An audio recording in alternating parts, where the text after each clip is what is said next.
त्रिभुवन विश्वविद्यालयले BBS first year regular दिने विद्यार्थीहरूको लागि एक्जाम रुटिन सार्वजनिक गरेको छ र परीक्षा असार 30 गतेदेखि सुरु भएर साउन 6 गते सकिने भएको छ। असार 30 गते बिजनेस इङ्ग्लिसको एक्जामिनेसन छ भने 32 गते बिजनेस स्ट्याटिस्टिक, साउन 2 गते माइक्रो इकोनोमिक्स, साउन 4 गते फाइनेन्सियल एकाउन्टिङ, साउन 6 गते प्रिन्सिपल अफ म्यानेजमेन्टको परीक्षा हुने भएको छ र परीक्षाको समय बिहान 7 बजेदेखि सुरु भएर 10 बजे सकिने भएको छ।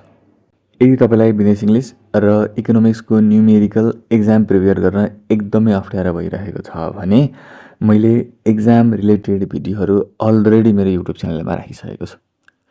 यदि तपाईँ मैले बनाएका ती भिडियोहरू हेर्न चाहनुहुन्छ भने मुनि डिस्क्रिप्सन अथवा कमेन्ट बक्समा मैले त्यो भिडियोहरूको लिङ्क राखिदिएको छु। त्यहाँ गएर तपाईँ मैले बनाएका सबै भिडियोहरू हेर्न सक्नुहुन्छ।